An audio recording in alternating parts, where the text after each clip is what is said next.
जय माता दी। राधे राधे। हम जब धरती पर आते हैं तो हम अपने मकसद को भूल जाते हैं और भुलाती है माया। यह सब एक सपने की तरह होता है कि हम सपना देखते हैं, सपने में चलता रहता है, ये हुआ वो हुआ, और सुबह उठे तो हम सपना भूल जाते हैं। तो इसी तरह से माया है जो हमारे साथ खेलती है और हम व्यर्थ में दुखी होते रहते हैं। माया हमें कैसे उलझाती है और कैसे हम अपने जीवन के मकसद से भूल गए हैं, तो एक कहानी के माध्यम से आपको बताती हूँ। एक बार एक राजा था। राजा ने राज्य में दरबार लगाया, मंत्री को बुलाया। मंत्री को बुलाकर कहा कि जाओ और 5 बेवकूफ को ढूंढ कर लाओ, 5 मूर्ख लोगों को ढूंढ कर लाओ। तो मंत्री, अब राजा की आज्ञा थी तो मंत्री को जाना रहा। मंत्री गया, रास्ते में उसे एक आदमी मिला।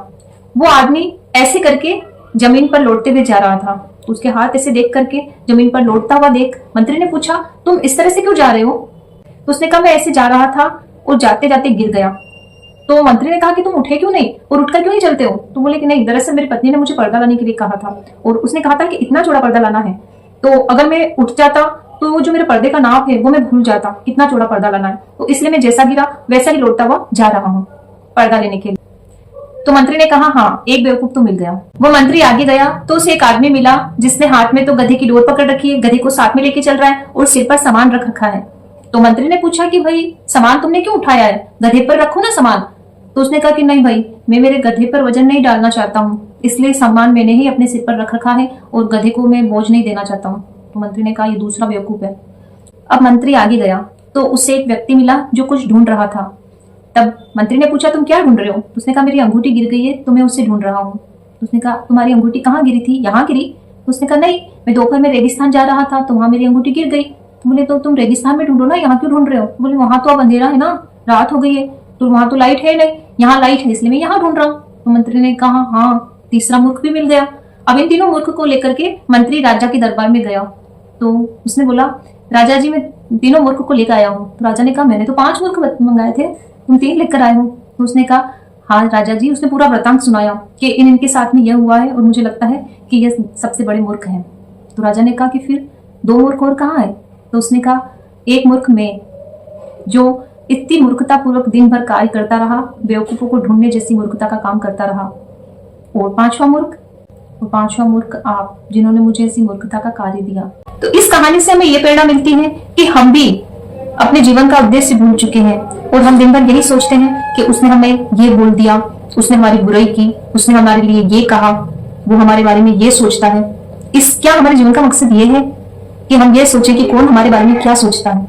हम अपने जीवन की गाड़ी को ऐसे ही चला रहे हैं, उसने मुझे ये कह दिया, मेरे फूफा के लड़के ने को ये कह दिया, मेरी मौसी की लड़की ने मेरे लिए ये कह दिया, मेरी मामा की लड़की मेरे बारे में क्या सोचती होगी। बस यही प्रपंचों में पढ़ करके और हम अपने जीवन का मकसद भूल गए हैं। इस तरह मंत्री कर रहा है, हम भी वैसे ही तो कर रहे हैं। हम भी अपना जीवन इसी प्रकार व्यतीत कर रहे हैं कि किसने हमारे लिए क्या कह दिया, कोई हमारे लिए क्या सोचता है, इसी में हम अपनी पूरी जीवन खराब कर देते हैं, जबकि हम अपना मकसद भूल गए हैं और वो भुला रही है माया।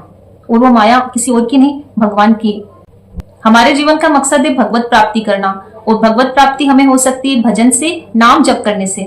भगवान का नाम जप करने से यही जन्म नहीं, जन्मों और जन्म सुधर जाते हैं।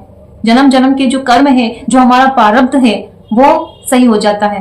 पिछले जन्म के जो हमारे कर्म होते हैं, जो हमारा प्रारब्ध बना हुआ होता है, वो प्रारब्ध कर्म भी इससे सुधर जाते हैं। तो जितना हो सके हमें अपना समय नाम जप करने में, भगवान का भजन करने में व्यतीत करना चाहिए।